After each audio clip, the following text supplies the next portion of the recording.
Earlier, the defense showed you a video where the president, Ferdinand Marcos Jr., mentioned that he is open to reconciliation with the Dutertes, correct? Yes, sir. And if you know, when did that event, the interview happen, if you know? I think narinig ko po kanina, parang June, sir, this year. June of this year. If I'm not mistaken, sir. No. June 2026. In your investigation, Attorney Lotok, you mentioned during the Rex that you considered the statements of the president. Do you remember that? Yes, sir. And do you also remember that you considered a video of the president giving his statement? Objection leading. Your Honor, these are preliminary questions. This is just based on his direct This examination. is allowed. already redirect, Your Honor. I know. Preliminary question is allowed. Reform Council. Okay, now, you mentioned in your direct examination of a video where the president gave his reaction to the threats of the president. Yes, sir. Now, if shown a copy of the video, will you be able to identify the same? Yes, sir. Now, Your Honor, I move that the same video marked as Exhibit P dash Roman numeral 4 dash 13 be played for consideration of the witness and the court. So directed. Is it in a USB? Is that in the USB? Yes, Your Honor. So you will again have to break the seal. Yes, Your Honor. Yung seal, madali na i-break, ha? Mr. Witness, kindly break the seal Yes, Your Honor. in front of the assisting counsels for both the prosecutor and the respondent. Counsel, do you know the timestamp? Your Honor, it's a we will be showing only the first half of the video, Okay. Your Honor. It's not too lengthy, Your Honor, please. Nakakabahala ang mga pahayag na narinig natin itong mga nakarang araw. Nandyan ang walang pakundangang pagmumura at ang pagbabanta ng planong ipapatay ang ilan saat kadali ang pagplano sa pagpatay ng isang presidente. Paano pa kaya ang mga pangkaraniwan na mamamayan?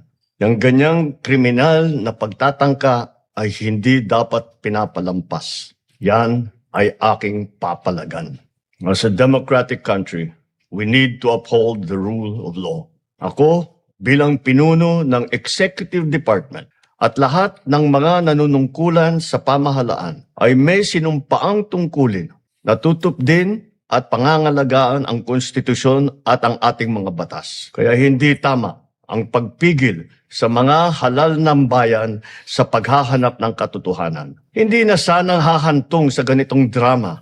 Your Honor, in fact, in the booth, we are satisfied. We may add Ang at this point. katotohanan The tech is instructed to kindly pause and cease the playing of the video. May I proceed, Your Honor? You may proceed, sir. Attorney Lotok, again, when did the press conference, the online press conference of the Vice President happen where she uttered that she already contracted a person to kill the President, for example? Objection, Your Honor. It's misleading, Your Honor. Why? She never mentioned that there was a contract to begin with. May kinausap na akong tao. Reform Council. Oh. Reform the Where, word contract. if I may, Your Honor, where the Vice President stated that she already contracted a person to kill the President. Objection, Your Honor. The Vice President never said the word contracted. Kinausap, Council. Kinausap. November 23, 2024, sir. Now, November 23, 2024. Now, if you know, when did the President, Ferdinand Marcos Jr., issue that statement through the video that was shown a while ago? If I'm not mistaken, I think November 24 or 25. Of what year? 2024, sir. So 1 or 2 days after the Yes. threats were made, Yes, correct? Okay, now, you also mentioned earlier, in fact, I remember that instead of denying the threat, Objection, Your Honor. wait, I'm not yet Objection done. on the use of the word threat, Your Honor. Kindly let him finish his question, Counsel. Counsel for the prosecutor, finish your Yes, question. Your Honor, yes, Your Honor. The question now is, you said that instead of denying her statement that she already spoke to a person to kill the president and the two others. You said that the vice president did not deny that. Do you remember that? Objection, Your Honor, leading. Your Honor, just the basis, Your Honor. I mean, in fact, Witness may answer. Yes, Your Honor, based on the video dated November 26, 2024. a video dated what? November 26, 2024, Your Honor. Your Honor, at this juncture, we move that video be presented again, but this time with a limited timestamp, Your Honor, please. And for the record, the same is marked as Exhibit P-4-26, Your Honor, please. It is sealed. I move that the defense may also observe the unsealing of such document, Your Honor, please. Let the witness be the one to unseal it in full view of counsels for both parties. Thereafter, Tech is instructed to kindly play the timestamp to be identified by the counsel for the prosecutors. And the timestamp is 10 minutes to 40 seconds to 11 minutes 50 seconds. For the record, assisting counsel for the prosecutor, accompanied by assisting counsel for the respondent, are bringing the USB to the tech booth to be played. Pardon me. And then I was asked during a press briefing by a media person if I know of these plans, if you can say the word, if that is the correct word to use here, plans. So I answered. I was asked Romanov, and then I answered. I was told by two people, this is the first time I've heard of Romanov, so that is the third already. And I said, don't worry about my security. If they kill me, if I die, kapag pinatay ako, or kapag namatay ako, in the context of don't worry about my security. So this means pinatay ka. Diba? Kasi hindi ka naman mamamatay by heart attack in relation to your security. Diba? So, pag namatay ako, I already asked a person to take revenge against 3 individuals. So, Okay, pause now. Mr. Witness, when did this event where the Vice President uttered those statements, when did that happen? If you know? Again, Your Honor, November 26, 2024. That is 3 days after she uttered in that November 23 press conference that she already spoke to a person and the person said yes, Yes, to Your kill the Honor. president to others now. Yes, Your Honor. Okay, now. Mr. Witness, what is your impression, if any, as to the emotional state of the Vice President when she confirmed that, in fact, she uttered those threats? Objection, Your Honor. The witness is incompetent All to right, answer. good. Your Honor, I invoke Rule 130, Section 53 of the Rules of Courts. If I may read, opinion of ordinary witnesses, general rule, not allowed. But I think if we read the exceptions, Your Honor, it says the witness may testify, however, on his impressions of the emotion, behavior, condition, or appearance of a person.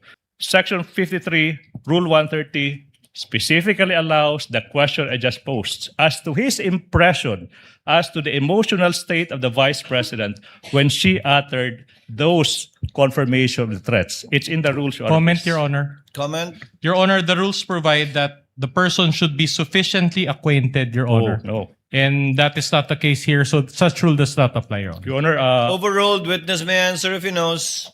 okay, Attorney so Loto, kindly answer if you know. Yes, Your Honor. what is the emotional state of the Vice President 3 days after November 23 when she confirmed that she uttered those statements?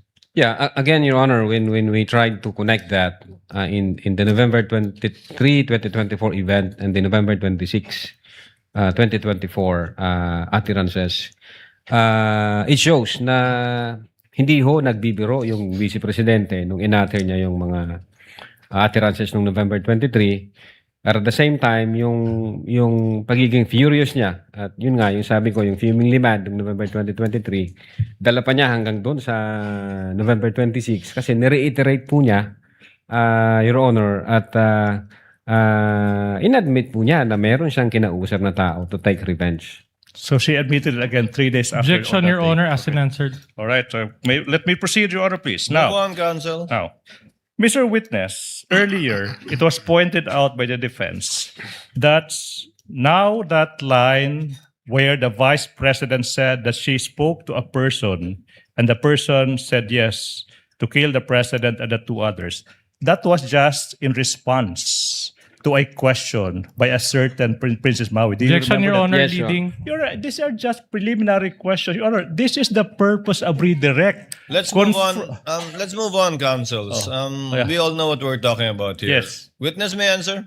Did you consider that statement, that fact, that it was only in response to Princess Mau's statement, if any, if at all? Objection, leading. Witness may answer. Well, I don't think so, Your Honor, kasi ang yung utterances, yung nature ng utterances, may kinausap na ako, ma'am, huwag kang mag-alala. So ibig sabihin, even before the questions was asked, may kinausap na ho ang Vice Presidente base doon sa utterances niya. Again, what is the significance, if any, and if you know, and if at all, that fact to your investigation? Well, it's very much significant because we were able to determine there is intent on the part of the Vice President. The Vice President is determined insofar as that statement is concerned. At the same time, the utterances were not product of a temporary fit of anger or spur of the moment. In other words, the utterances, the threat was real, was serious, Your Honor. No. You remember during cross-examination yesterday, the good counsel for the defense presented you with a diagram using their props that the NBI is under the DOJ. Remember that? Yes, sir. And that the DOJ is under the NBI is under the DOJ and the DOJ is under the president, correct? Yes, sir. In fact, you were asked point blank whether the president, if they refer to the president as BBM, I would like to refer to our president as President Ferdinand Marcos Jr. You were asked if he intervened. Do you remember that? Yes, sir. Did he, in fact, intervene, the president, to your investigation? Objection, if you Your know, Honor, if you leading. know, if you know, Leading. Objection, leading, Your Honor. if you know, Witness may answer. None at all, sir. what will you say that not at all? Well, wala hong dumating sa akin na any information o any direction o any directive, even from the director, na nakipag-communicate ang presidente sa NBI during that time na nag-iimbestiga kami. If you know, what is the basis of your findings in filing the cases for grave threats and inciting to sedition against the Vice President? If you know. Ano, sir, what is the... Basis of your findings. Objection, vague. That the witness Objection. There's an objection. Understands, you may answer. Basis of the findings, well, as I have explained that, Your Honor, there were several factors that we considered before we come up into a conclusion. Yung una nga, yung manner, delivery, or the manner in which the utterances were spoken. And then the literal meaning of the statement. Inexplain ko na rin ho yan. And then the nature of the instruction, relentless, huwag kang tumigil hanggat hindi mo mapapatay sila. All right. As well as the relationship between the parties involved, meaning the Vice President and the President, Your Honor.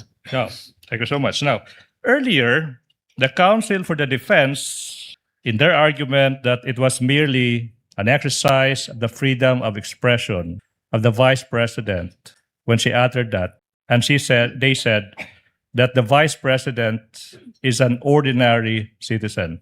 Do you remember that? Objection, I leading. think so, Your Honor. Your Honor, again, this is the purpose of Witness may redirect. answer. Yes, sir. Do you agree with that? That the Vice President is an ordinary individual? Definitely not, Your Honor. The Vice President is the second highest official of the land, sir. Okay, now, let's proceed. Mr. Witness, yesterday, the defense devoted more than 2 hours in pointing, for example, number 1, an alleged discrepancy in the subpoena, okay, dated November 6, 2024, and according to the defense, the NBI supposedly started its investigation on November 23, but there was already a subpoena dated November 6. Do you remember that? Yes, sir. Mr. Witness, how do you characterize this error, if at all? Typo, sir. Typographical error, sir. Typographical, para maintindihan ng ating mga kababayan, Attorney Lotok, ano ba ibig sabihin kung alam mo ng isang typographical error? Well, basically, hindi ito substantial insofar as the document is concerned. Ito ho yung may mga, for instance, maling spelling o nagkamali lang ng date. Then pag makita mo naman dun sa surrounding circumstances, ito naman ang tinutukoy na date. Ugaya ng mga case numbers. Case numbers. Now, what effect, if any, did this typographical error have on the statement of the Vice President threatening the President and the two others? What's the effect, if any, of these errors? They don't have any effect at all insofar as the findings of the NBI is concerned, sir. Why is that? Well, because those typographical errors does not alter the fact that the video exists. It does not alter the fact that the Vice President uttered those statements. And it does not alter the fact that the findings of the NBI is that the Vice President committed the crime of grave threats and inciting to sedition. Okay, Your now. Honor. Okay, now. The defense also mentioned that there is a lack of signature of Attorney Ria Asuncion on one of the several minutes of the interview, this time with a certain Jason Rubrico of SMNI. How do you characterize that error again, if you know? Typo, sir. Typo Typographical error. sir. What effect, if any, does that typo error have on the statements of the Vice President threatening the President and the two others? Again, sir, hindi ho nabago yung utterances ng Vice Presidente. Hindi rin ho nabago yung video. Hindi rin ho nabago yung findings namin na indeed kompleto yung mga ebidensya at ang Presidente ay nag-commit ng crime of grave threats and inciting to sedition. Okay. Third point. What about the alleged discrepancy in docket numbers? How do you characterize that error? Objection, Your Honor. The witness already testified during cross-examination that he was not privy to the assignment of docket numbers as that is the function of the DOJ. So he won't be competent to answer. Your Honor, I do remember, despite that, the counsel asked several questions after that, and the witness was able to answer those questions. Your Honor, It's for the witness Your to answer Honor, that. he mentioned, Your Honor, that he does not have personal knowledge. In Your fact, Your Honor, Counsel, if he gives a different answer, then you can address that in your Yes, okay. recross. okay, sorry. Witness may answer. This discrepancy in the docket numbers, how do you characterize this error? Again, Your Honor. Objection, Your Honor, he won't be competent to answer that because Oh. docket numbers are assigned by the DOJ, not by the NBI. Exactly, that's the Again, point. counsel, let him answer. What if he answers that he's not competent, then that's his answer. Witness may answer. Well, kung docket number lang ho ang pag-uusapan, hindi ho nawala yung existence ng video. Hindi rin ho nabago na ang Vice Presidente ay nagsalita na meron na siyang kinausap na tao. Attorney Lotok, your answer is not responsive though. Kindly answer the question of the Opo. counsel. Okay, how do you characterize that error? Typographical error. Okay, next sir. question. What effect, if any, does that typographical error have on the statements of the Vice President threatening the President, Ferdinand Marcos Jr., His Excellency, and the two others? No effect at all, Your Honor. Hindi ho na-alter yung utterances ng Vice Presidente. Okay, now, let's go to the affidavits of investigation, which the good counsel mentioned in yesterday's cross-examination. During your cross-examination, you were asked questions concerning the January 30, 2025 affidavit of investigation. After that affidavit was submitted, now the question is, what action, if any, did the Department of Justice take, and if you know? The Department of Justice evaluated the referral by the NBI. And then after evaluation, nag-issue po sila ng certification na kulang pa, insufficient yung inyong sinubmit, so dapat i-comply niyo muna itong mga requirements na to. So nagbigay ho sila ng, I think 7 ho ang nandoon.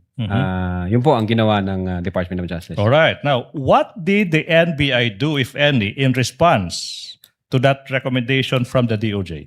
The NBI complied the requirements of the Department of Justice, and as a matter of fact, nung na-comply na ho namin, the DOJ issued a certification stating to the effect na you have complied all the elements of the crime charge and you are now good for preliminary investigation, sir. In fact, you also remember yesterday that you mentioned that the NBI also submitted a letter to DOJ. Do you remember that? Yes, sir. Why did the NBI submit a letter to the DOJ, if you know?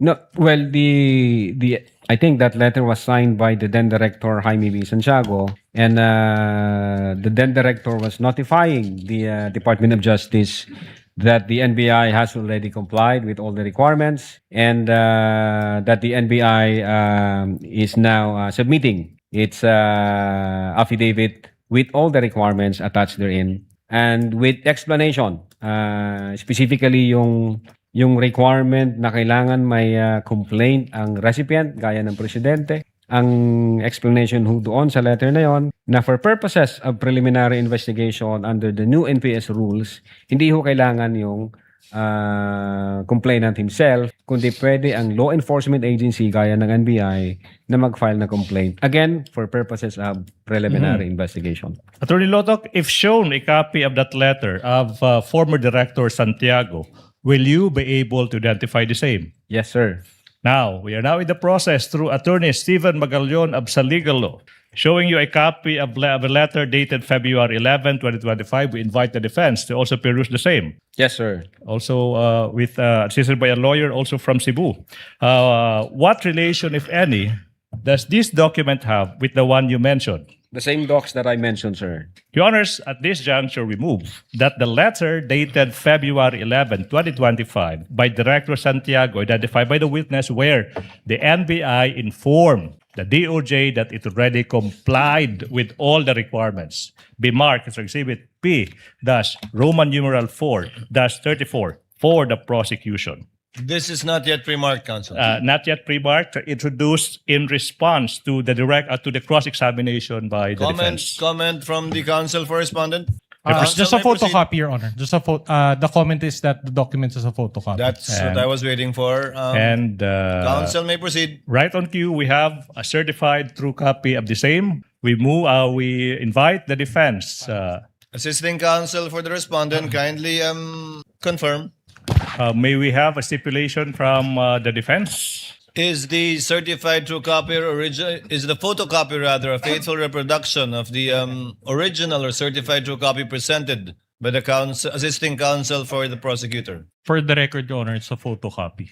Is I it don't a know. certified true copy, counsel? It is a certified true copy compared with a photocopy. So we are moving for stipulation that the photocopy is a faithful reproduction of the certified true copy of the same document. Same manifestation, Your Honor. Noted. All right, now, Mr. Witness, which part of the attached letter did the NBI explain that no law requires the offended party to execute a complaint to conduct preliminary investigation for grave threats? I think first page, the last paragraph, which says, it is to be emphasized that on 2024 new rules on preliminary investigation and inquest proceedings, a law enforcement agency like the NBI can file a complaint for the purpose of preliminary investigation unless the crime to be filed falls under Section 5, Rule 110 of the Rules of Criminal Procedure. Okay, thank you so much. May I proceed, Your Honor? You may proceed, counsel. Mr. Witness, you were asked whether the NBI already identified the particular individual contracted by the president, by the respondent, the vice president, to kill the president and the two others. Okay, you remember that? Now, to clarify for the record, what investigation, if any, did your own NBI Cybercrime Division conduct on this matter, if any, if you know? Again, sir. Okay. Let me clarify. You were asked whether the NBI already identified the particular individual contracted by the respondent to kill the president and the two others. And you said you remember Objection, that. Your Honor, on the use of the word contracted. We never said contracted. Reform Counsel.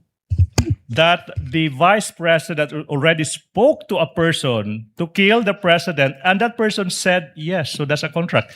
Now, do you remember that? Yes, sir. Objection, Now. Your Honor. It's a conclusion of law made by the counsel for the prosecution. Witness may answer. All right. Now, to clarify, sorry, Your Honor, this is now the question, Attorney Lotok. No, to clarify for the record, what investigation did your own NBI Cybercrime Division conduct on the identity of this person that said yes to the order of the vice president to kill the president and two others? Yes, Your Honor. Again, the reason why we sent a letter December 2, 2024 to the Vice President is for that purpose. We informed the Vice President that we are also investigating on that alleged threats against her life. Unfortunately, hindi ho siya nag-appear, so wala ho kaming makitang validated information. Then aside nun, we also issued subpoena to the media personalities who were present during those press conference and who have personal knowledge na nangyari yung event na yon. And in fact, tinanong po namin din sila isa-isa. Kilala niyo ba yung kinausap ng Vice Presidente? May idea ba kayo kung sino yung tao na yon? At bawat isa sa mga nasabina ho namin at nag-appear, sinabi ho na hindi ho namin kilala. Wala po kaming alam, Your Honor. And then, nung chinek namin yung open source, nung nagkanta kami ng open source investigation, kasi yun nga, sinasabi ko kanina, Your Honor, tinitrace namin yung sinabi ni Princess Maui na Romanov. Ang nakita lang ho namin doon, yung statement ni Mayor Baste nung January 2024. Tiningnan din ho namin kung relevant ba yung pag-aalis ng 75 PNP personnel from the BPSPG at inilipat sa Manila para doon sa peace and security, parang i-augment yata sila. Kinonsider din ho namin yon. Pero wala ho kaming na-validate na information relative to the threat against the life of the Vice President.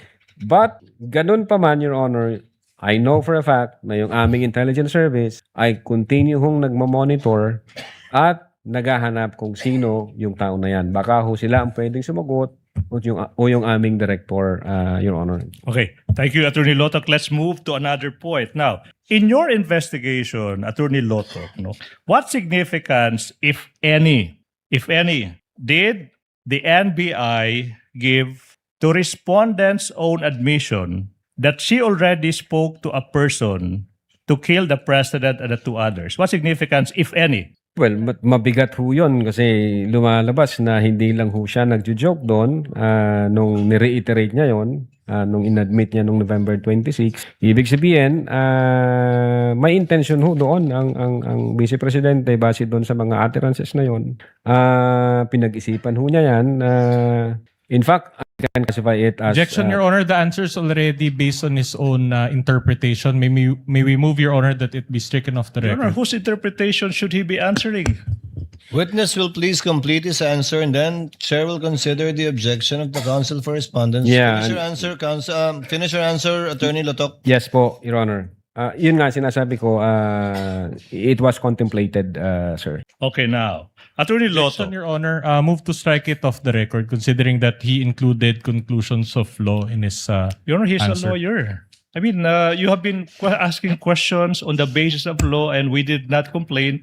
Now I'm asking question to him as a lawyer. Then you are Counsel, moving. please, motion is denied. Let it remain in the record for whatever purpose it may serve. Let the senator judges give it its due weight according to their discretion. Witness, counsel may proceed. Thank you so much. Mr. Witness, you were also asked about the NBI's alleged lack of coordination with certain government agencies such as the PNP, the Armed Forces of the Philippines, and the National Security Council in its investigation on the threats to the President and the two others. Do you remember being asked that? Objection, Your Honor. It was Yes, not sir. covered by my cross-examination. It Your was Honor, please. a query from one of the senator was judges. raised- In the discretion of the court, the counsel can ask questions not covered by the cross-examination. We'll allow it.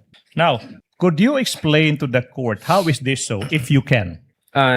Insofar as communication with other agencies, the Cybercrime Division back then, nakafocus ho kami sa investigation aspect. Now, pagdating doon sa security ng highest officials, again, for a fact, I know na may ginagawa yung aming intelligence service insofar as communicating with other relevant agencies gaya ng AFP, PNP, PCO, and even National Security Council. Yun nga lang, yun sa amin, Your Honor, nakafocus ho kami doon sa investigation. Ngayon, kung may binababaho ang direktor base sa mga impormasyong nakalap niya from different agency, mag-i-instruct po siya sa amin. All right, now let me proceed. Mr. Lotok, you were asked during cross-examination about the investigation that you conducted on the alleged threats to the life of the Vice President. You were asked whether there was an affidavit of investigation or report on such investigation that you conducted, and you answered there was none, correct? You remember having said that there is no affidavit of investigation For the Vice President? for the Vice President, Yes, okay? sir. And you said, but there was an investigation, but there is no affidavit of Yes, investigation. yes, sir. Then the question now is, so whatever happened, what happened to that investigation? Again, Your Honor, since wala ho kaming ma-establish na validated information, hindi ho gaya dito nung sa presidente na may apparent commission of crime. Dito ho kasi wala kami mapagsimulan. Hindi ho na kami pwedeng mag-produce ng affidavit of investigation kung that's the case. Ang ginawa ho namin, although nag-aantay kami ng validated information at nangangalap kami, continue ho na nagmo-monitor yung aming intelligence service. I know that for a fact kasi yun yung trabaho nila. Siguro ho pag sila ang tinanong natin, baka meron silang masabi kung ano yung nangyari dyan, ano yung update niyan, maging ho ang aming director. All right, now. But, Mr. Witness, you were also confronted with the facts that a certain Princess Maui mentioned in that press conference a certain Operation Romanov that allegedly is a security threat to the Vice President. Do you remember that? Yes, sir. Now, what did you do, if any, on this information? Yeah, security threat ang nakita naming relevant dyan, yun nga po yung pag-aalis ng 75 personnel sa BPSPG, then nilipat dun sa Manila. Then aside from that, base ho kasi sa record ng COA, meron pa ring 335 more or less na naiwan na security personnel ng Vice President. At ang narinig ko yata kay Honorable yung sa comment ng Ombudsman na ba siya noon o Secretary of Justice siya na yung number na yan mas malaki pa sa bilang ng security personnel ng Presidente. Okay, now, I'm Maalala referring to, Mr. Witness, to Operation Romanov. Okay, what did you do, if any, on that information offered by Princess Maui, information on Operation Romanov? Objection asked and answered. No. That was his answer in the previous Asked question. and answered, counsel. Move on. All right. Now, what else? What else did you do, if any, in relation to the investigation, your investigation on the security threat to the Vice President? Yes, Your Honor. Yung paulit-ulit kong sinasabi, yung open source, we trace, kung ano yung mga relasyon nung security threats, yung Romanov na yan, uulitin ko, na rinig namin yan first time sa bibig ni Mayor Baste nung during Maisog Rally in January 2024. And so far, insofar as the NBI is concerned, during that time, nung ako yung hepe, wala ho kaming na-establish na validated information vis-a-vis yung threat to life against the Vice President, sir. Okay, now, you also mentioned that you issued a subpoena to the Vice President and a letter asking her to shed light on the threats she said she was facing. You remember having mentioned Yes, that? sir. Yes, sir. Okay, now, again, what was the response of the Vice President to the NBI's official investigation to her to appear before it to shed light on the threats she was complaining about? Based Objection, on Your the Honor, second letter, sir. What is it, counsel? Your Honor, that is misleading, Your Honor, because the subpoena was for her to answer. I think he mentioned letter, counsel. Yeah.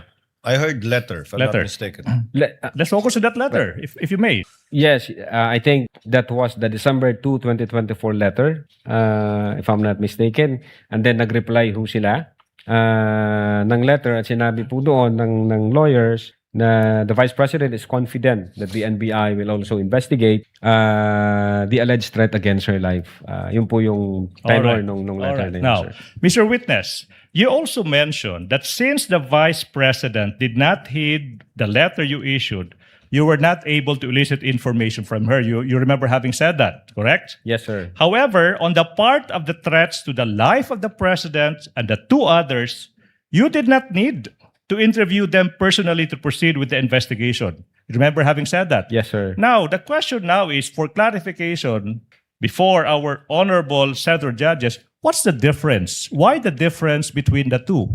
Again, ulitin ko po, Your Honor, insofar as the threat against the life of the Vice President, we have not established a validated information. That remains to be allegation. Insofar as the threat based on the utterances against the President, the First Lady, and the former Speaker of the House, that was apparent.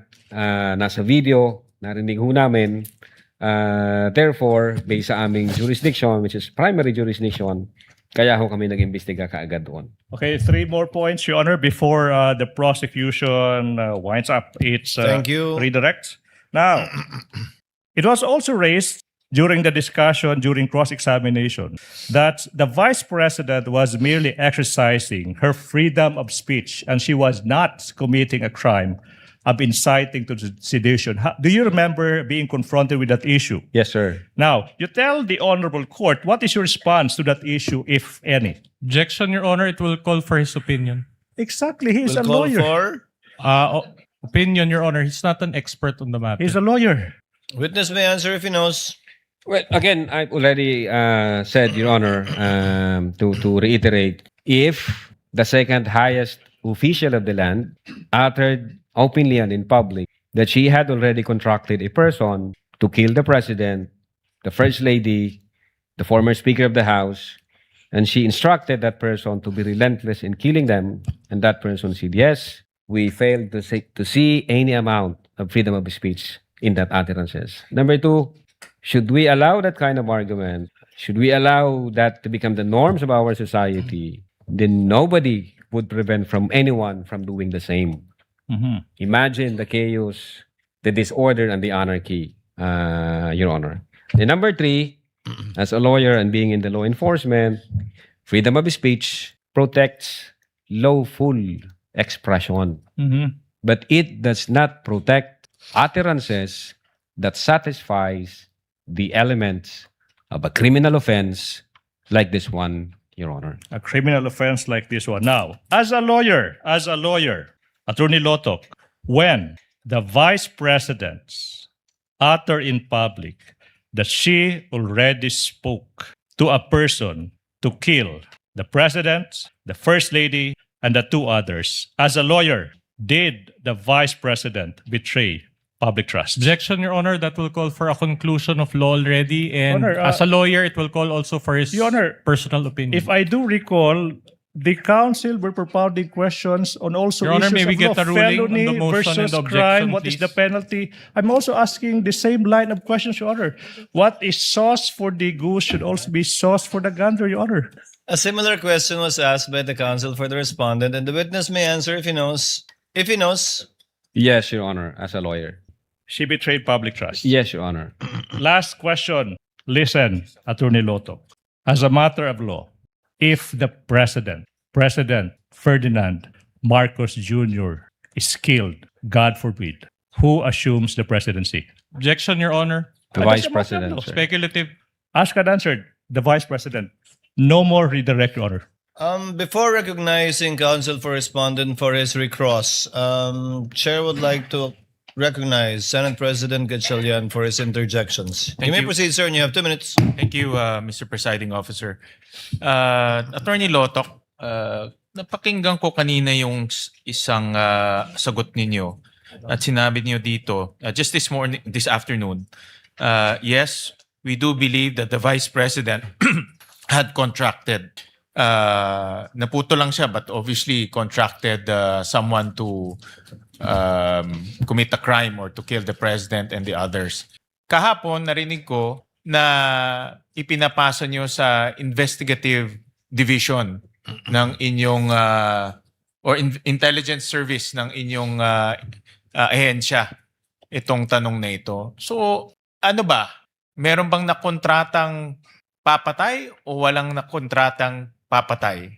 Yes, Your Dahil Honor. this morning lang sinabi nyo, you believe na merong nakontrata. Yes, Your Honor. Base ho doon sa utterances, we believe the Vice President na hindi ho siya nagbibiro nung sinabi niya yon. So, ang stand po namin, meron na ho siyang kinausap na tao. Anong ebidensya na meron kayo o meron ka o meron yung Cybercrime Division na made you believe na merong nakontrata? Una, Your Honor, kung yung pagbabasihan po namin is yung November 23 na may kinausap siya, pwede hong sabihin na nagjo-joke lang siya doon kahit galit na galit siya or etc. But then nung na-incorporate po natin yung November 26 na ni-reiterate pa niya at sinabi niya doon openly and in public na totoo may kinausap na siya to take revenge kung sakaling mamatay siya. So ang belief po namin, may kinausap ang Vice Presidente. Now, in so far as kung sino yung kinausap na yon, in so far as yung existence ng tao na yon, ang makakasagot po, Your Honor, since trabaho nila yun, yung aming intelligence service po o kaya yung aming So director. yung belief mo ay nanggaling doon sa mga statements Yes, ni Your Vice Honor. President Sara. No more. Statements and admission, sir. Yun doon lang nanggaling. Wala nang iba. In so far as the Cybercrime Division, Your Honor, yes. Okay. And then, meron din siyang reply. Na sinabi niyo nga kanina, nagpadala kayo ng letter dated December 2, Your Honor. December 2. And may reply rin si VP na dinideny niya na merong grave threat.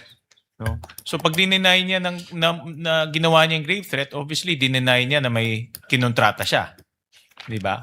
So bakit pa rin ninyo i-file o recommend na mag-file ng grave threat and inciting to sedition kung may denial na? Hindi ho, Your Honor. Ang na-establish po namin doon yung the elements of the crime of grave threat.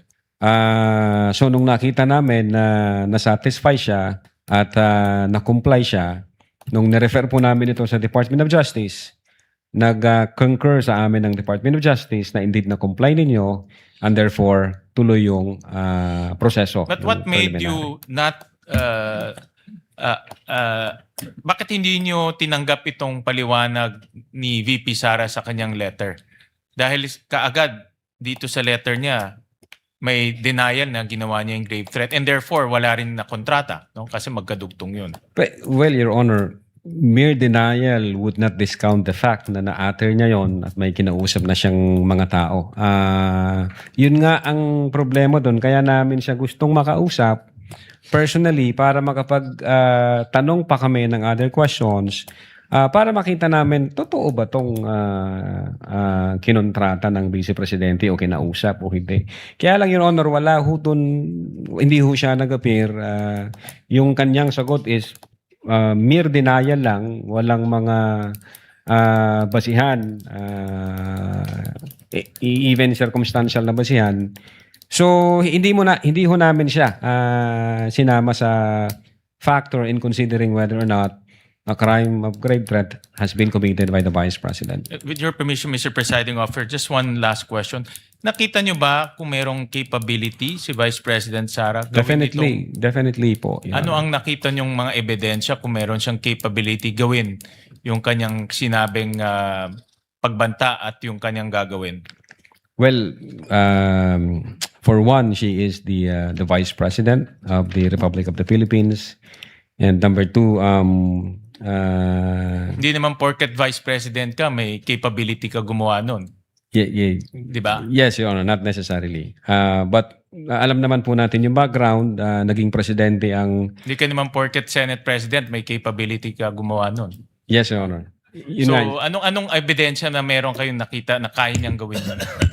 Alam naman po natin yung background na yung tatay niya na dating presidente ay hinaharap ngayon yung kaso sa ICC dahil sa mga extrajudicial killings, etc. So, tiningnan namin yon na indeed being in that situation, may capability ho aside from the fact na vice presidente siya. Thank you, Mr. Presiding Officer. Attorney Lotok, given that the Vice President repeated her alleged threats as presented no kanina, sabi niyo twice or thrice sa mga Opo. videos. Yes, sir. Did you consider her persistent in making the threat or in going through with the threat because these two are different? Yes, Your Honor. I think in-explain ko po yan yung nature of instruction. Kasi yung nature of instruction niya, sabi niya doon, pag namatay ako, huwag kang tumigil hanggat hindi mo mapapatay sila. So there, that's indicative of persistence na determined din po ang Vice Presidente na gawin yon at porsigido siya na doon sa kanya mga utterances kasi maliwanag po na sa instruction na hanggat hindi mo sila mapapatay, huwag kang titigil. So hindi ba ito tinatawag na persistent lamang doon sa threat kung may mangyari sa kanya? If something happens to her, di ba? Parang yun yung nasa... Yes, Your Honor. Does the heat of the moment still matter here? Kasi maaring dahil lang sa bugso ng galit o sa takot ng gabing yun, nang nangyari dahil sa sitwasyon na nandun po sila sa batasan. Again, Your Honor, pwede pong mag-matter yan kung yan lang ho ang pinagbasihan namin, yung November 23, 2024. Kaya lang, gaya nga ng explanation ko, kinonsider namin yung mga previous statements na may patterns, may consistencies, yung October 18, 2024, as well as after ng November 23, which is November 26, 2024. So marami ho ang mga factor na kinonsider namin bago kami nag-conclude na indeed may violation ang Vice Presidente. Dahil dun po sa Attorney Lotok, no, sa Israel versus People, GR number 265736, dated November 19, 2025, sinabi ng Korte Suprema na sa pagtukoy kung may mens rea o kriminal na intensyon, kinakailangan ding umiral ang pagpupursige or persistence. Yes, sir. Nabanggit natin. Yes, sir. Kung walang ganitong pagpupursige, walang krimeng grave threats. Yes, sir. Gaya ng mga bantang binitiwan lamang sa tindi ng galit o bugso ng damdamin, no? Yung nabanggit natin kanina, Opo. o bilang biro at hindi naman sinundan ng anumang kilos o karagdagang pagbabanta. Yes, sir. Insofar as persistence is concerned, nakita po natin yan noong November 23 utterances. At the same time, persistence in the sense na aside doon sa November 23, inadmit po niya at reiterate niya yon in the November 26, 2024 statement. Dahil meron po sa sa Article 282, no, yung threats without persistence are not considered grave. Yes, sir. So, in conclusion, Mr. Presiding Officer, sa inyong palagay, ano-anong ginawa ng Vice Presidente ang may tuturing na pagpupursige o persistence sa kanyang mga banta? Well, Your Honor, October 18, sinabi na niya doon na I imagine myself cutting his head, na gusto kong tanggalin yung ulo niya ba. In fact, may instance doon na sinabi niya na pag di kayo tumigil, huhukayin ko yung tatay niyo, itatapon ko sa West Philippine Sea. Merong ganun nung October 18. And then pagdating dito sa November 23, she was hurling profanities and invectives habang galit na galit siya. Sinasabi niya, this country will go to hell dahil yung tao na yan na nakaupo hindi marunong maging presidente. Wala akong kinukonsider na mas mataas sa akin. At the same time, he was lying through his teeth para lang makuha yung boto ng mga tao. And then nung kinausap niya na papatay sa 3. At the same time, dinugtong ho namin yung November 26. Inulit pa ho niya yon. Aside na persistence na yung nature ng kanyang utterances, inulit pa ho niya nung November 26 openly and in public na indeed may kinausap siya to take revenge na kung mamatay siya, patayin niyo yung tatlo. That's much persistence kung i-establish po natin yung persistence, Your Honor. Maraming salamat, Attorney Latok. That's all. No more further questions, Mr. Presiding Officer. Thank you, Senator Thank you Judge po. Senator Judge Ontiveros, you may proceed, ma'am, when you're ready. You have 2 minutes. Salamat, Mr. Presiding Officer. Mr. Witness, Yes po, Your Honor. nabanggit niyo kay Senator Judge Ejercito, hindi ngayon lang, kanina, yung admission against interest. Sabi niyo po ang mga pahayag ng Vice Presidente ay maituturing na admissions against interest. Tama po? Yes, ma'am. May diferensya po ba sa pagtrato sa pahayag ng isang tao kung pabor sa kanya o against sa interest niya ang admission? I think so, ma'am. Ano po? Kasi base dito sa issue natin, ang Vice Presidente is abogada, alam na po niya yon na the moment she uttered those kind of statements, pwede ho siyang mag-fall in any criminal violation. So pagdating ho nung November 26, instead of avoiding mentioning those utterances, instead of denying mentioning or instead of denying that she made those utterances, ang sinabi po niya, ni-reiterate niya, yes, sinabi ko yan, na someone has to take revenge kung sakaling mangyari ito, mamatay ako. Yun po, Your Honor, ang nakita namin. Kaya ko nasabi na admission against interest ho yun. So kung sa halip na i-reiterate niya, i-deny niya yung naunang sinabi, kung sinabi niya na hindi ko talaga minimin yan or may sinabi siyang maituturing na pabor sa kanya, iba po yung pagtrato niyo sa ganyang klaseng pahayag sana. Baka maging iba, Your Honor. Okay. So, ano po yung diferensya at saka halaga dun sa bigat na binibigay ng batas dun sa admission against interest? Well, pinapakita ho rito in the natural order of things, hindi ho i-admit ng isang tao yung isang bagay na ikakasira niya o na ikakaharap niya sa isang paglilitis, something like. Kapag ho inadmit ng isang tao yung isang bagay na ikakasira niya, maliwanag na ginawa niya yon, sinabi niya yon, at determinado siya sa mga pangyayaring yon o porsigido siya sa mga pangyayaring yon. So, masasabi po bang mabigat o napakabigat ang diferensya, ang halaga na ibinibigay sa isang o sa ilalim ng batas ang isang admission against interest? Yes, Your Honor. Opo. Panghuli na lang po, Mr. Witness.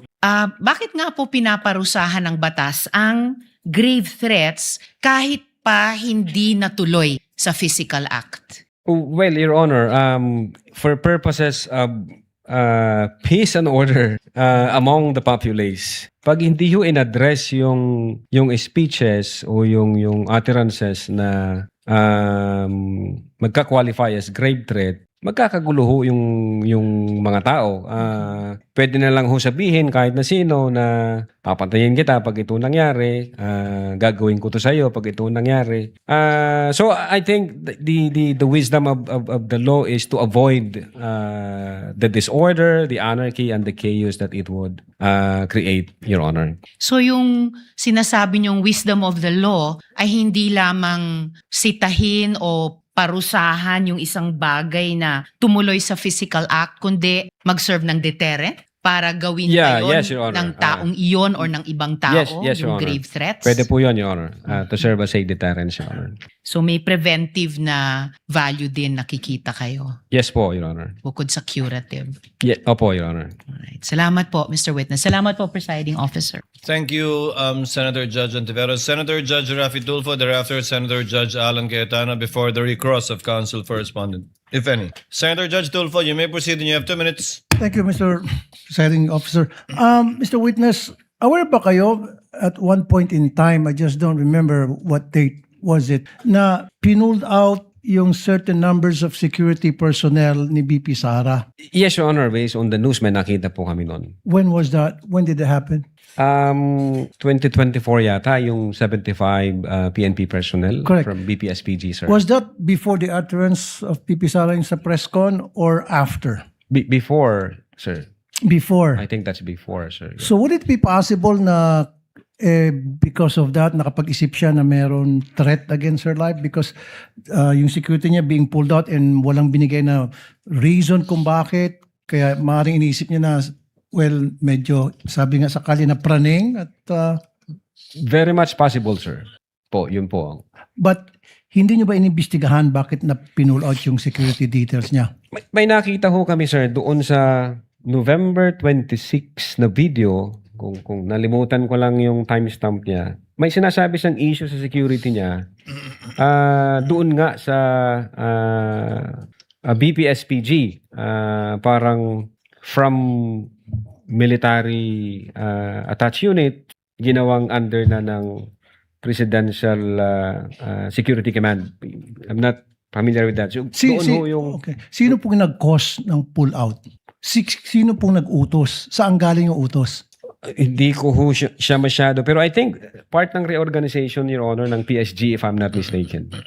Part ng reorganization. So, ilan po yung na-pull out? 75 na Hindi ko po alam personnel? kung yan yun. Ang sinasabi ko po, Your Honor, yung dating BPSPG is under ng attached unit ng Armed Forces of the Philippines, kung di ako nagkakamali. And then, inilagay na siya sa ilalim ng Presidential Security Command. Yun po yung sinabi ng Vice Presidente during November 26 na security threat dahil dun sa event na yun. Yun po yung tiningnan din namin yan, pati nga yung 75 personnel. Kaya lang again, hindi po siya sufficient na mag-establish ng apparent violation of any criminal offense. Kasi nga, para siyang normal na function ng agencies and departments. Yeah, Mr. Witness, yung sa akin na kasi yung pag-pull out ba ng security, was it sudden? Did it, I mean, ano yung naging dahilan? At kanino galing yung order para i-pull out yung ilang numbers of security details niya, particularly PNP, and then sabi nyo nga, yung sa PSG, nabawasan din ba? Base sa inyong investigasyon, bakit nga po nangyari yon? Yung sa Anong nag-trigger noon? Opo, yung sa 75, ang naalala ko po sa news, parang inilipat ho sila, Your Honor, sa Manila kasi mayroong issue ng kailangan nilang i-augment dahil may peace and order issue sa Manila. So yun ang nakita kong na nasa news na ginawa ng PNP o reason ng PNP bakit mayroong ganong pull-out. Then nung nakita ko namin, ilan na lang yung natira sa Vice Presidente. Nung chinek ko namin yung news, yung per record ng COA, if I'm not mistaken, meron pa siyang 335 na security personnel. So marami pang naiwan. Yes po, Your Honor. And Okay. in fact, kung di ako nagkakamali, narinig ko po yung sinabi ni Honorable Boying Rimulya na yung bilang na yan, mas marami pa doon sa bilang ng mga security personnel ng Presidente. So nakita ko namin na hindi siya sufficient para maging valid basis ng investigation. Hindi ko katulad dito sa threat against the President na apparent po yung utterances na nangyari. Okay, dalawang katanungan na lamang, Mr. Witness. So, base sa inyong investigasyon at karanasan, ilan ba dapat ang security detail ng isang Vice President? So, sorry po, Your Honor, wala po akong idea kung ilan Okay. po dapat yung... Last na lamang. So, nung na-pull out yung ilan sa mga security personnel niya, sabi niyo nga 75, right? Sa PNP and then meron pa ata yung sa PSG. Nagreklamo ba siya sa inyong pagkakaalam? Doon sa November 26, Your Honor, I think ang isa sa issue niya na may threat sa security is yung paglipat ng BPSPG from attached unit ng AFP na maging under siya ng Presidential Security Command. Yun po yung narinig namin. Pero yun dito sa 75 personnel, insofar as I'm concerned, wala akong nakita sa reports, sa news, sa social media na nagreklamo siya na nawala yung 75. Pero baka maliho ako, baka mayroon akong hindi nakita. Pero insofar as I'm concerned, wala akong nakita sa news na nagreklamo siya dun sa 75 transfer ng PNP personnel from BPSPG, dinala doon sa Manila, Your Honor. At hindi na siya nag-request ng augmentation o dagdag doon sa mga nawala na security detail. Mukhang hindi na po, Your Honor. Wala ko kaming nalaman kung may ni-request ba siyang dagdag. So is it possible na dahil doon sa pag-pull out ng security details, nasabi ko na kanina, natanong ko na again one more time, na yun probably ang tinitingnan na reasons ng mga sumusuporta sa kanya, siya or anybody sa circle niya na eto na siguro yon. Tama po kayo, Your Honor. Thank you. You stated this already, but just for the record, you viewed the whole video, right? The whole 2-hour video. The November 23, Yes. Sir. Yes. Yeah, isang beses, sir. Isang beses lang. Yes, sir. Okay. And how many times there has the Vice President made admissions against her interest? No, sir. Ang tinutukoy ko pong admissions against interest doon sa November 26, sir. No, sabi mo yung November 23 din na ayaw ng defense gamitin contracted. So yung kinausap is also an admission against her interest, di ba? Di, sir. Ang sinasabi ko pong admissions against interest, yung November 26 video po, sir. Na sinasabi niyang totoo yun at hindi niya Yes, sinasabi. sir. Okay. Opo. So, doon sa November 23, may nakita ka doon na admissions against interest. Insofar as I'm concerned, na ni-reiterate niya. Hindi, not reiterate. Siguro para malinaw, in your mind or as a lawyer or as an NBI agent, what is an admission against interest? Yun nga po, yung ini-explain ko po kanina.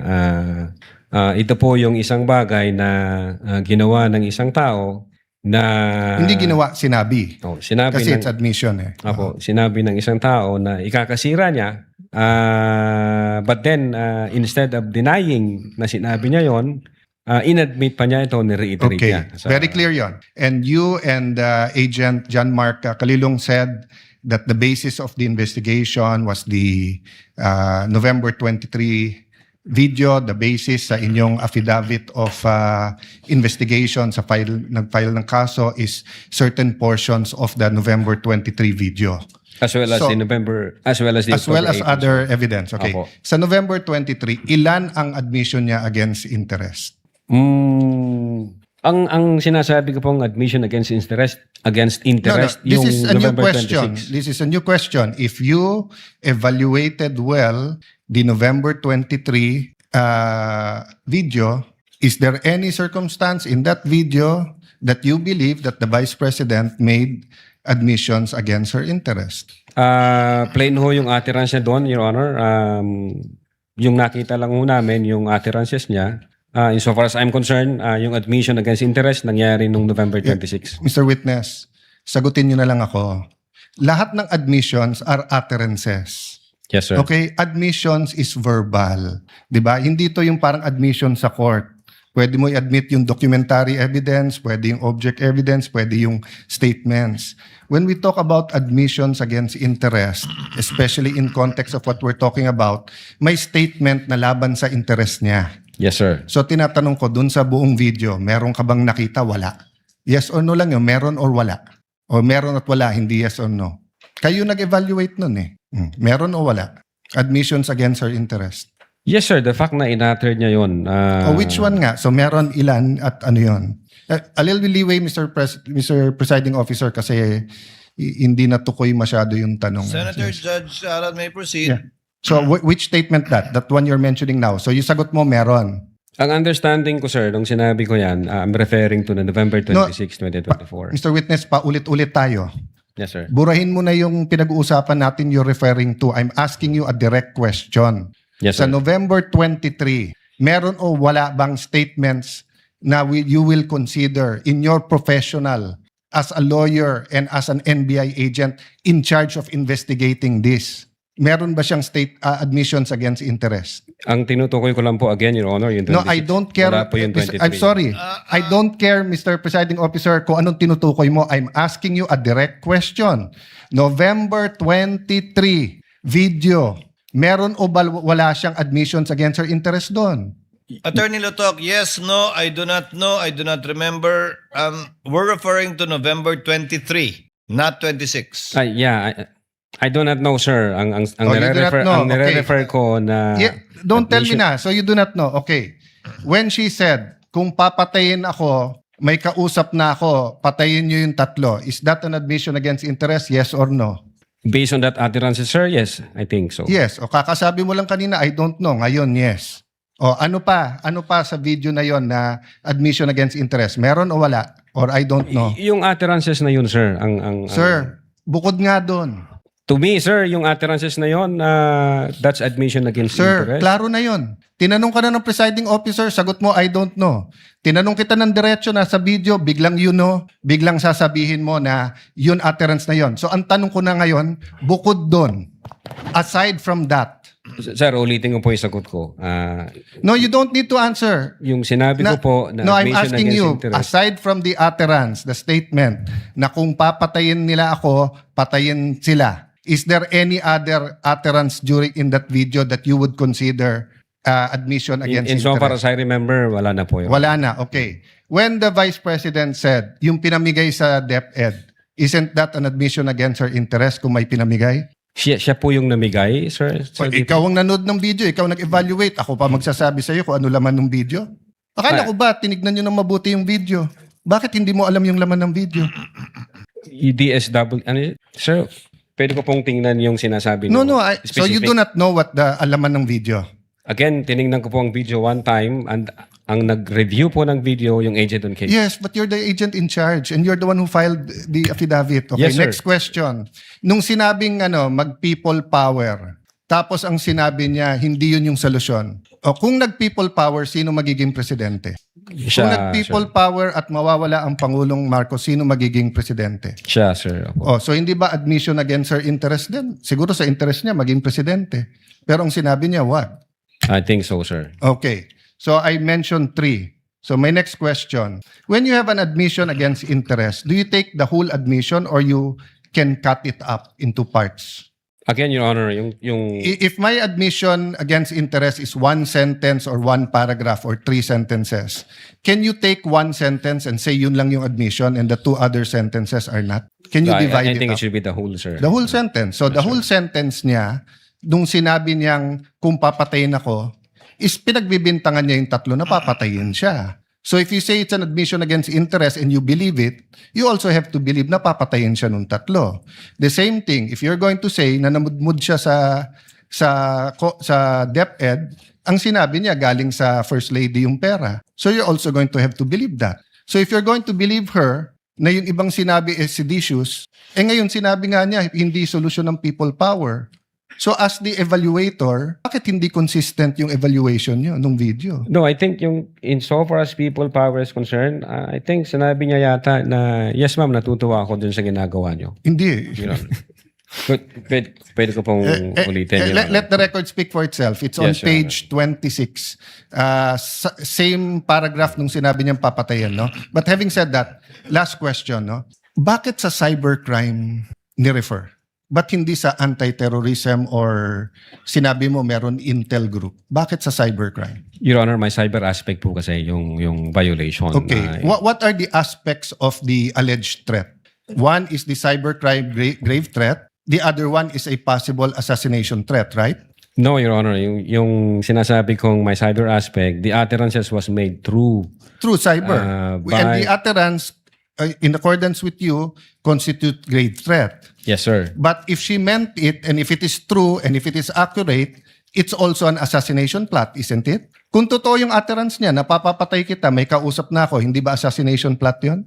Maybe, sir, yes. No, hindi maybe. NBI kayo nag-aano eh. May nagsabi sa presidente, papatayin kita. How much plain can that be as an assassination plot? That's why, sir, may validation process. That's sir. why may validation. Kaya yung tanong ko, ano ba mas mabigat, yung assassination plot o yung cyber aspect? No, Your Honor. No, diretso yung tanong. Hindi no. Anong mas mabigat? It's a direct question. If you were NBI director now or whatever, you were PNP chief, dalawang iniimbestigahan mo, yung cyber aspect na pwedeng cyber libel, pwedeng grave threat, at yung assassination plot, ano mas mabigat sa dalawa? Ano yung prioritize mo? Your Honor, yung cyber aspect, based on the law, mag-a-add siya ng 1 degree higher doon sa... So magdidebate tayo kung anong higher.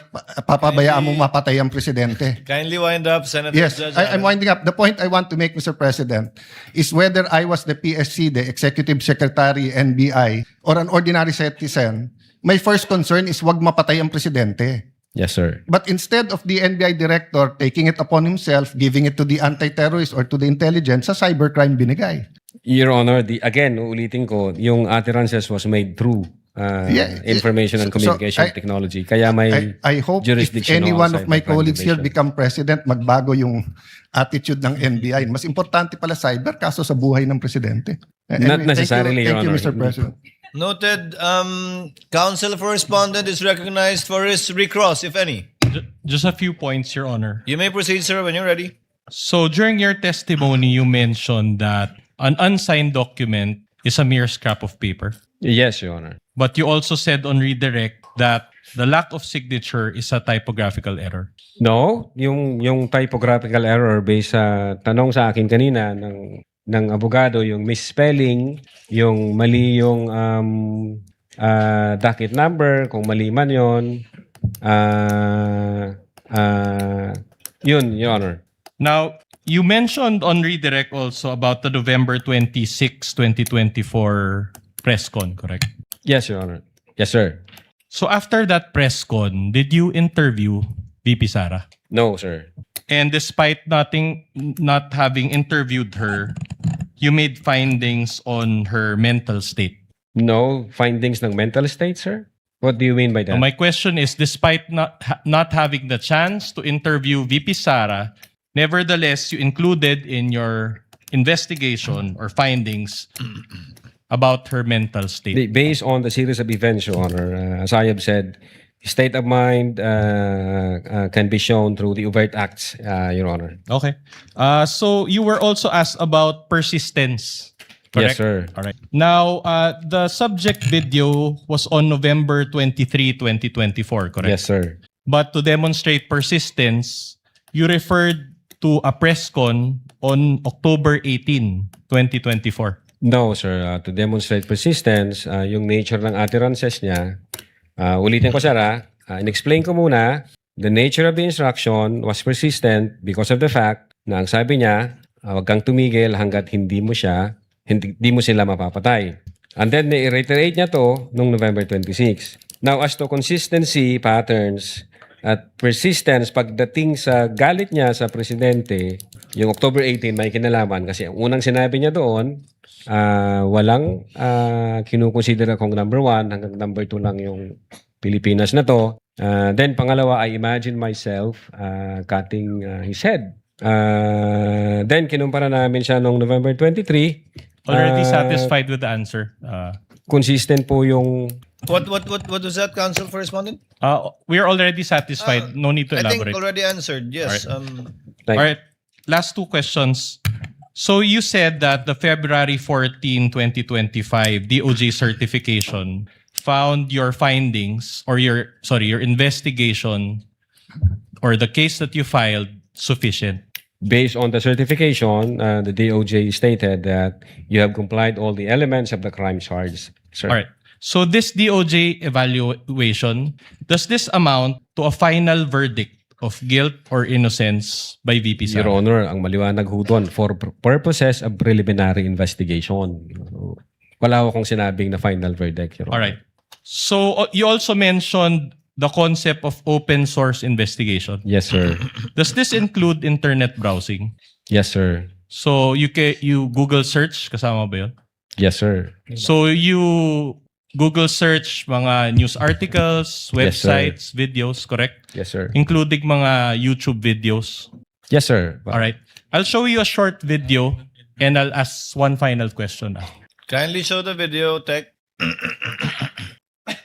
Worry ko lang is yung mga anak ko dahil hindi talaga yan sila sanay na wala ako.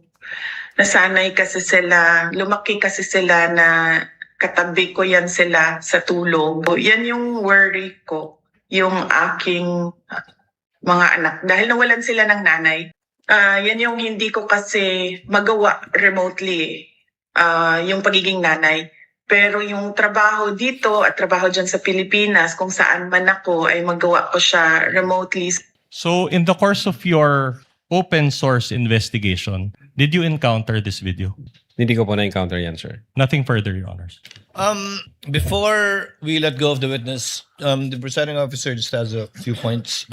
Number one, to clarify, Attorney Lotok, Yes sa po, pagtatanong po ni Senate President Wen Gatchalian kanina, sabi niyo po, maliban sa mga salitang binanggit o sinambit ng ikalawang Pangulo na may nakausap na siya na gagawa ng kanyang kautosang patayin, di umano, ang tatlong opisyal ng bansa, wala po kayong hawak na ibang ebidensyang may kinausap na nga siya. Insofar as the Cybercrime Division is concerned, sir, opo. Pangalawa po, sabi niyo po, sa ilang katanungan pinukul sa inyo na hindi niyo alam kung totoo o hindi ang ilang mga sinabi ng ikalawang Pangulo. Sa video na napanood po ninyo ng isang beses, yung mahigit 2 oras, sa kabuuan po, totoo po yun. Ang kaya niyo lang pong sabihin na sinabi niya yon.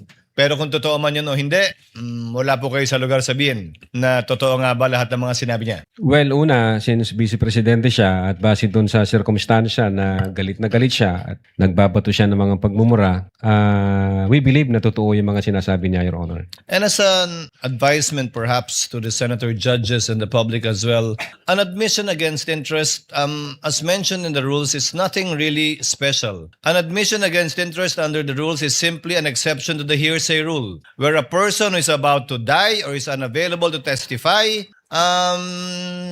his statements against his or her interest may be admitted, testified to by another person, not the weight we seem to be giving admission against interest na parang umami na dahil labag sa interest niya yun. The rules are specific and the purpose also is specific. It is an exception to the hearsay rule. If there are no other points or questions to be raised by any of the senator judges, Attorney talagang photo finish. Senator Judge Padilla is recognized for his intervention. Pwede po bang magtanong You have 2 minutes, sir. Yes, of course, sir. Kanina po nabanggit kanina ng isang senador na meron pong 2 kaso sa panahon ni Pangulong Rodrigo Roa Duterte na inimbestigahan niyo po, isang 150 million, tsaka ano po yung isa? Ang naalala ko, Your Honor, yung kay Mas yata, yung sa... Hindi ho ako may hawak noon, Your Honor, hindi ho ang Cybercrime Division. I think ibang unit ang nanghuli, although ang Cybercrime Division yata yung nag-file. Pero hindi ho ako may hawak. Hindi po panahon niyo. Pero ano po nangyari doon? Na-dismiss po ba yun? Ang alam ko na-dismiss yata, sir. Nagsagawa din po ba sila ng masusing investigasyon? Hindi ko po masasagot, hindi ho ako nag-imbestiga, Your Honor. Wala po kayong nabalitaan kung gumawa din sila ng masusing investigasyon? Again, Your Honor, kung ibang unit ho ang nagsagawa noon, wala po akong personal knowledge. Opo.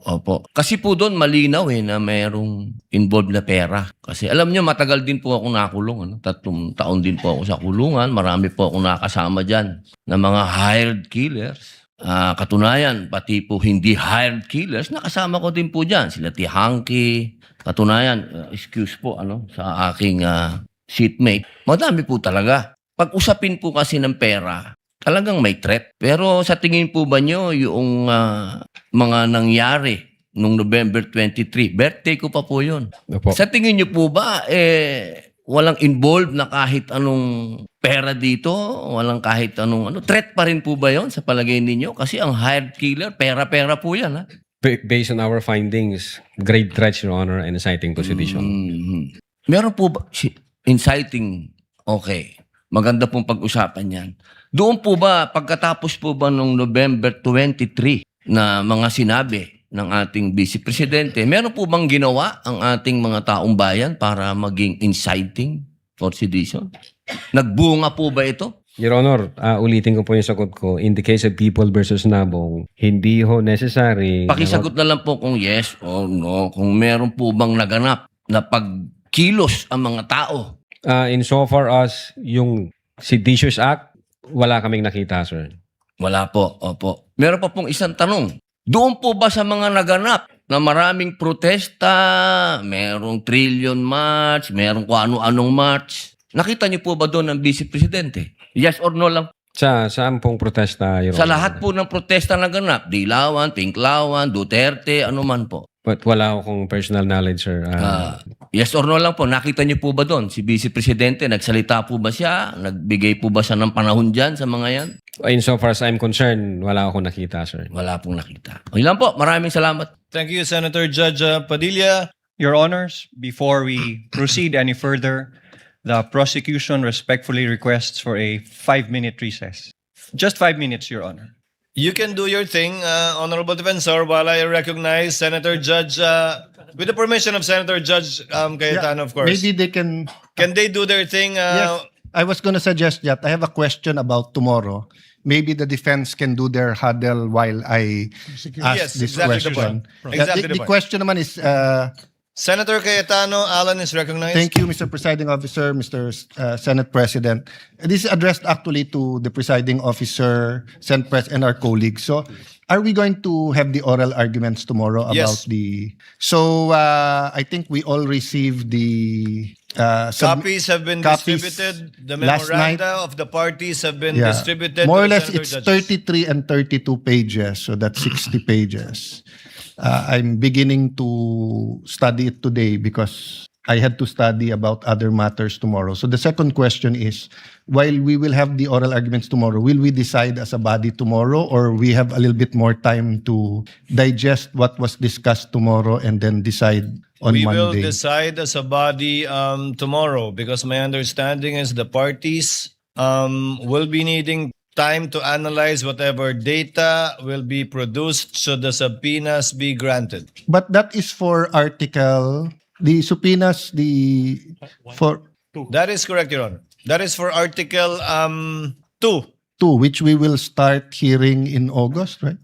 As of now, it is the last one, but as we had talked Yeah. about earlier, the prosecutors can decide to bump it up depending on Yes. their strategy So- to present evidence. No, so I'm not moving that we postpone the oral arguments tomorrow because I think we're ready to listen. But I do want to make an intelligent decision, and there are many issues from the test nga of if it's definite, is it a fishing expedition, 20 years, or, so there's so many issues. Would it be possible that we also have our own huddle tomorrow before we decide, just in case we're not, I mean, if everyone's ready to decide tomorrow, who am I to stop the decision? But I just don't want to make a mistake in deciding at medyo makapal tong assuming we read it once tonight, maybe once tomorrow. The presiding officer yields to the Senate President with respect to the calling of a caucus tomorrow and what time. Para siya magpakain, hindi ako. Yeah. Well, let me leave it to the presiding officer and Senate President. My proposal is after the oral arguments and after all the senator judges have asked their questions, just so that we have one more night or one weekend to go through it and to. If we're not going to vote on it and we have a consensus, then no problem. And there's a precedent because we did this during the time of the late Senate President Enrile went to issues that were of utmost importance that could decide the impeachment trial results one way or the other, but that do have implications in terms of precedents, especially ito pinag-uusapan natin AMLA at saka BIR. The Mr. Senate President is recognized to respond. I share the same feeling with Senator Judge Alan Cayetano. I started reading both memos, and indeed it's quite lengthy and complicated, and we need to also consult our legal teams. So may I propose, Mr. Presiding Officer, to have a caucus tomorrow at 10 a.m. So that we can thoroughly One na discuss lang. this. One na lang. May- After. See, You want it after? Mr. Senate President, I mean, I really thank you that twice already during impeachment, without talking, we have the same wavelength. May I propose that if we have a caucus after, just so that we can, So for all we during the know, break. maganda yung discussion and we're enlightened by the prosecution. And, So during the break. And to be honest, I'll probably still be reading this at 10 a.m. No? If that is the pleasure of the body, we can have a caucus maybe after, no? No, during the break. When we After call a the break. after the oral arguments, we'll pause for a break and have a caucus. We can call a longer break, Senator Judge. Thank you, All right. Senate President and Thank you. Senator. Is the Honorable Defensor ready after his 5-minute huddle? Yes, Your Honor. Your Honor, may I request the court to recognize the counsel for the panel of prosecutors, Attorney Lorna Pataho Kapunan, Your Honor. Attorney Kapunan, counsel for the prosecutors, is recognized. What do you have for us, ma'am? Magandang gabi po sa inyong lahat. Attorney Lorna Pataho Kapunan, counsel for the prosecutors, under the control and supervision of the House panel of prosecutors. If I may, Your Honors, I can see Senator Panfilo Lacson coming in. Narinig ko po yung kanyang interview nung sinabi po niya na baka magkaapo na tayo dito at magkaroon na ng national bird, hindi pa tapos ang impeachment trial na to. We have seen, this is... Ma'am, you said national bird? Hindi po ba, Senator Lacson? Somebody who interviewed you said that you said that. It must be another senator judge or another person. Talking about birds, okay. Please proceed, ma'am. I never talked about birds. Then definitely my information was hearsay. In any event, in the last 4 trial days, we have had several hours of legal calisthenics, direct examination, cross-examination, and today we also had redirect and recross.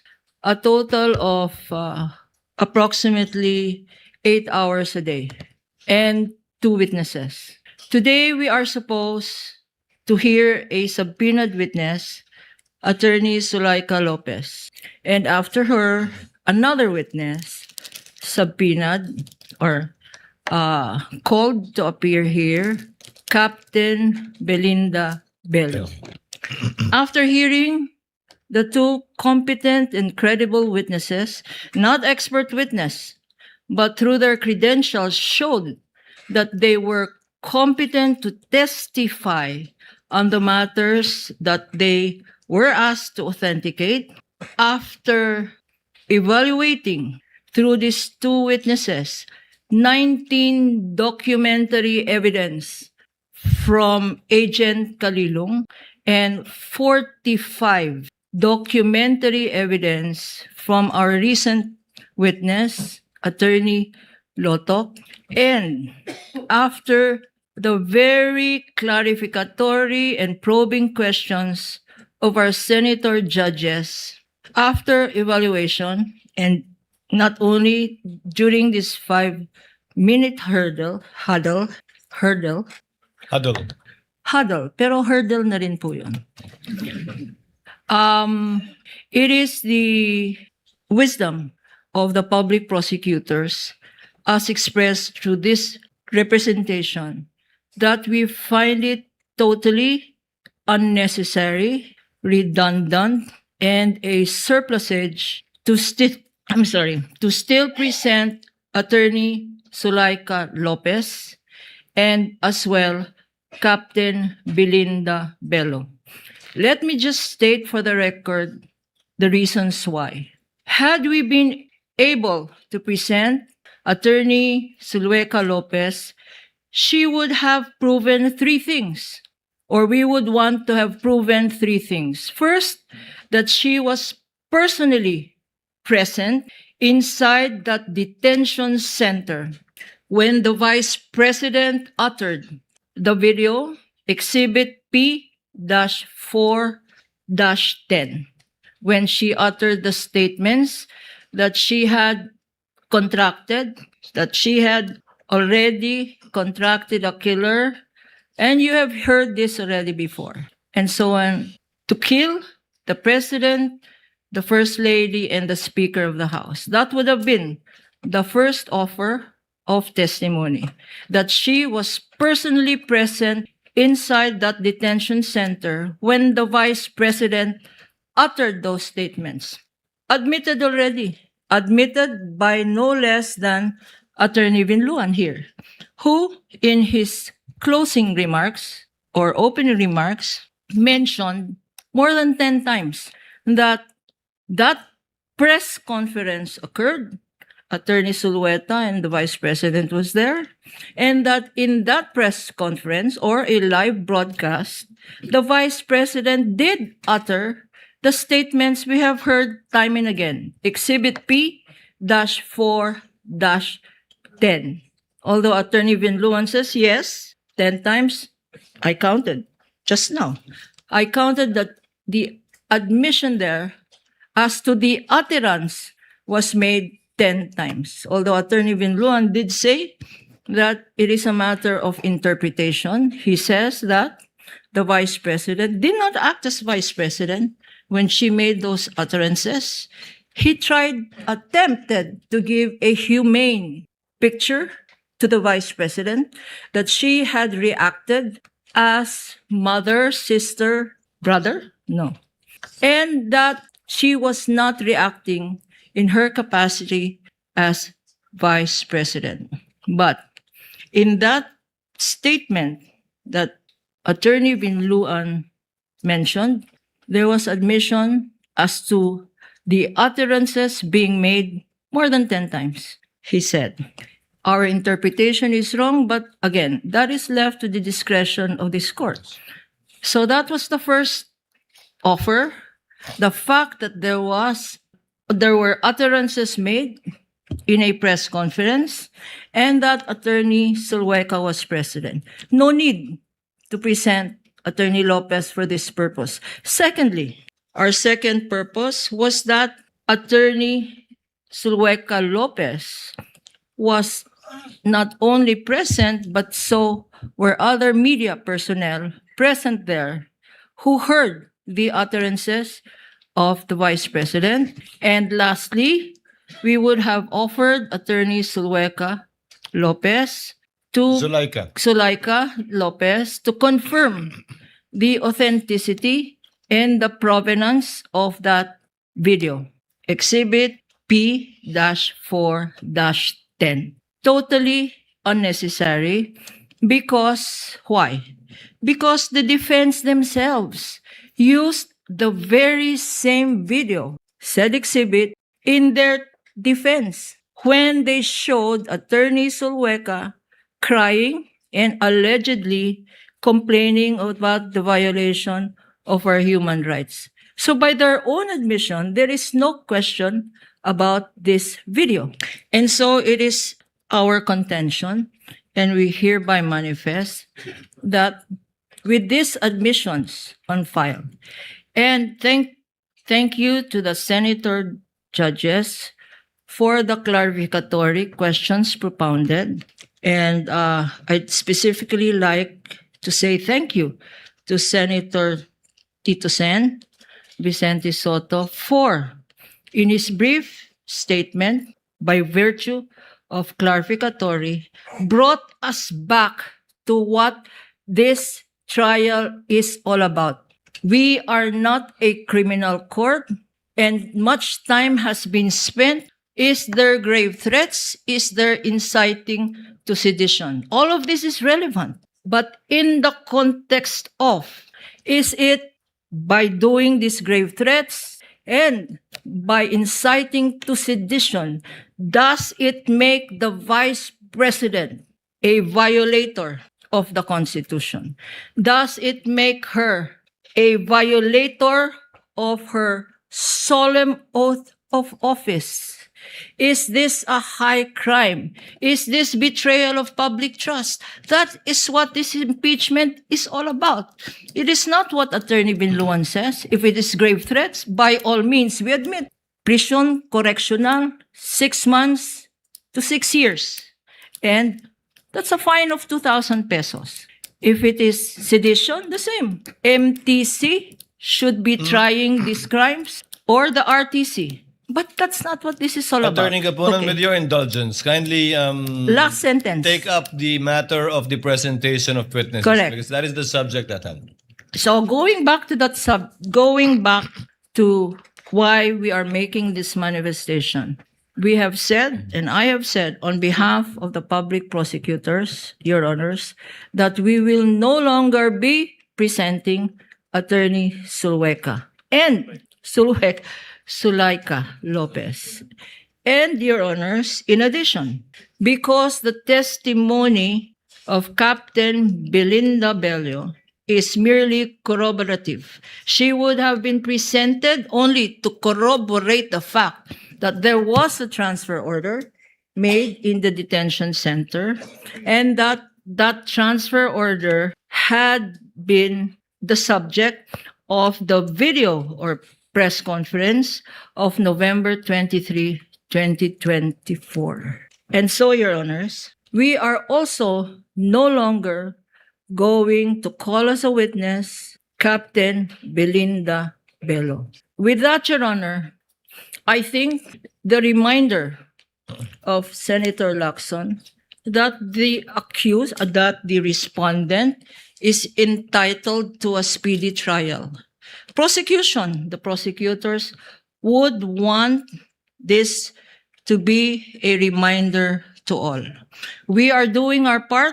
We have reduced trial dates by lessening our presentation on this article by 2 witnesses, Your Honor. And therefore, we would also request that the same be also a reminder to the defense counsels or the counsels for the defense. Your Honor, please, in my 48 years of practice as a private lawyer, and I'm grateful for this chance, I have learned 2 things in litigation. The first thing I have learned is, first, learn when to present and not to present a witness. And second, learn when to stop. And I think that should be our takeaway from this manifestation. We have decided from the evidence presented and from everything in consideration that we will not present these 2 witnesses.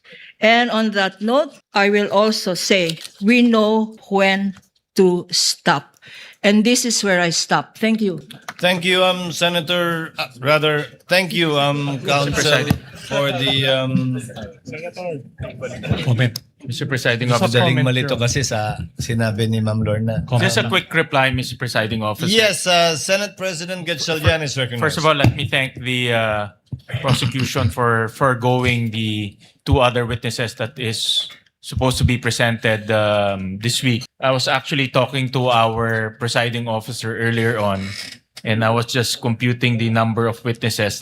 Based on our pre-trial order, the prosecution will present 57 witnesses. The respondent will present 45 witnesses. That's a total of 102 witnesses. At the rate we are going, 2 days per witness, we will finish in 17 months. That's a year and a half. Or a year and 5 months to be exact. So any chance of shortening the proceedings will be highly appreciated. Thank you.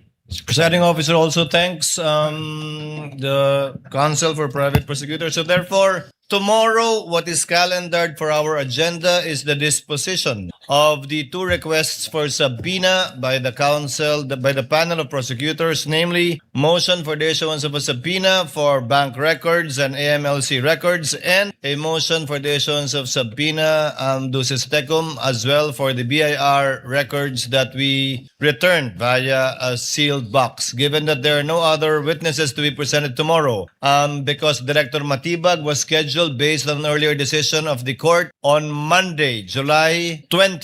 I hope we will have sufficient time to discuss these 2 subpoenas tomorrow in our trial. To remind, both parties shall be given 10 minutes to discuss the 2 motions, given that, and this will be discussed jointly already, given that you filed your respective memoranda jointly as well, discussing the 2 issues. You will be given 3 minutes by way of rebuttal and 3 minutes by way of surrebuttal, should it be necessary. Thereafter, the senator judges will proceed to discuss the matter in caucus and thereafter in plenary. Yes, Senator Judge Alan Cayetano. May I just ask through the presiding officer, is 10 minutes enough Your Honor, we will be Because- raising our request to make it at least 15 minutes Yes, per party. because, sorry, I'll just use myself as an example now. I want to draw the line between a fishing expedition and this is definite, di ba? And of course, if you can answer it in your presentation, better. I don't have to ask questions anymore. And I can tell you very honestly, I'm really interested in this issue. So may I ask my dear colleagues, can we, since we don't have any other witness tomorrow, I think it will go faster if we give them more time and ourselves less time. Maybe 15 or 20 minutes each and then 15? Maybe, Mr. President, We will Mr. Presiding consult Officer, you said 3 minutes rebut. I mean, can we give them more time to rebut each other? I'd rather they be rebutting each other than rebutting us. But I think this will really be an issue that will educate all of us and it'll really be good for the impeachment court and the Filipino people. So may I ask The Honorable Defensor, 15 minutes. Yes, Your Honor, 15 minutes per argument and 10 minutes per party on rebuttal, Your Honor. So 15 and 10. Yes, Your Honor, if How the about defense counsel will for agree. respondent? We will just submit, Your Honor, to the discretion of this honorable court. 15 minutes for the oral arguments in chief, and then 10 minutes by way of rebuttal and rebuttal. And a reminder to the senator judges. Each senator judge can speak for a maximum only of 10 minutes and for a total of 1 hour for each side. Meaning to say, the side to grant the motion and the side not to grant the motion. So kindly discuss also among yourselves to make use of the time with respect to taking up and tackling your position if you are for or against the motion so that the period of time will be maximized. Senator Judge Soto is recognized. Yes, sir. Did I hear you right, Mr. Presiding Officer, that you're going to allow us each 10 minutes? But in no That's, case to I'm exceed sure a maximum of 1 hour. Senator Judge Soto. for everybody. But I'm sure not everybody will avail of 10 minutes. But if we do, that's 240 minutes. Again, to reiterate, Senator Judge Soto, a total of 1 hour for each side, but a maximum of 10 minutes per Senator Judge each time they stand to speak. So it will be a maximum of 2 hours for this interlocutory issue of the motion for subpoena. Yes, Senator Judge Allen. with the permission of former Senate President Soto, let me clarify. 2 minutes to ask clarificatory question. You're referring to the 10 minutes, 1 hour when there's a motion already. Yes. So that assumes, dear Senator Judges, that we don't have a consensus after the caucus and then we're going to debate it. Yeah, yes, that's why it won't last that long. I mean, assuming we all have questions na 2 minutes, so it's 48 No, minutes, if give I or may take. correct, Senator Then Judge. the 10 minutes and 1 hour is if we have a debate whether or not to grant. If I may it, correct diba? Senator Judge Allen, the 2 minutes, if at all, applies to evidentiary issues and questions that we can throw to either party or the witness. But in this case, after an elongated oral presentation by both sides, both in chief and on rebuttal, we should just listen and then go into caucus and decide if we can agree. If not, Yes. then we go out and debate for a maximum of 2 hours, 1 hour on Agree. each side. Each side, but those are different subpoenas, different for the BIR and the As I said, AMLA. Senator Judge Allen. To your point, former Senate President Soto, that's times 2 pa. No. Senator Judge Allen, as I said earlier, since the memoranda was submitted by the parties jointly on these twin motions, we will be deciding on it jointly as well. But would it be possible that we all agree, let's say, on the AMLA but not agree on the BIR or vice versa, or we both agree on both? Because there are different laws governing AMLA and BIR. Anyway, that's why we'll have a caucus. Yes, may I suggest, Mr. Presiding Officer, and of course, my esteemed colleague, may I suggest that we decide on how long each senator would be given after we caucus? Yes. Instead of setting it now, let's set the prosecution and the defense and and then we'll go into caucus, and then we decide in caucus how long will we be giving each member if we so decide to still debate here instead of getting into a consensus in the caucus. Senator Judge Soto, I completely agree. However, the presiding officer was merely citing what's written in our rules right now. We can, of course, change it by agreeing amongst ourselves to lower it or increase it? Hopefully not in the direction of increasing it. Hopefully after the caucus, we will have a win cheese solution. Thank you, Senator Judge Alan. Any other points? Senator Judge Pangilinan is recognized. Very quickly, Mr. President, this is pertains to an earlier manifestation. I beg the indulgence of our colleagues because it took me some time to retrieve the file. This is reference to my earlier interpellation with the witness on the matter of the case of People versus Mas. Earlier, it was manifested that this was an inciting to sedition case, which was dismissed by the regional trial court. Just for the record, it was dismissed by the regional trial court, not on the merit. It was dismissed by the Olongapo court because on June 24, by Judge Richard Paradesa of the Olongapo Regional Trial Court, because it was an unlawful arrest. In other words, Mr. Mas was arrested unlawfully, and therefore the regional trial court had no jurisdiction, and so the motion to quash was was granted rather, and the case was dismissed. In other words, it was not dismissed on the merits. For the record, Mr. President. Yes, Honorable Defensor, just to remind you that tomorrow, kindly give us a list of your witnesses for the following week for the information of the court as well as for the other party. We will, if necessary, Your Honors. And will you be needing a subpoena for Director Matibag for Monday? we won't need a subpoena anymore for Director Matibag for Monday's testimony, Your Honor. Okay, then no need to issue a subpoena. Any other points the council correspondent would like to raise? Your Honor, just to, can we Yes, request Honorable the Defensor. clerk of court to reseal the evidence, especially? Yes, after we adjourn, may I request the council, assisting councils for the parties to kindly meet and reseal the USBs that were opened by the witness earlier amongst yourselves. Your Honors, we have no other matters for consideration this evening, Your Honor. There being no other business to be taken up by the court, trial is hereby adjourned until 2 p.m. of Wednesday, July 15, 2026. Thank you very much to everyone.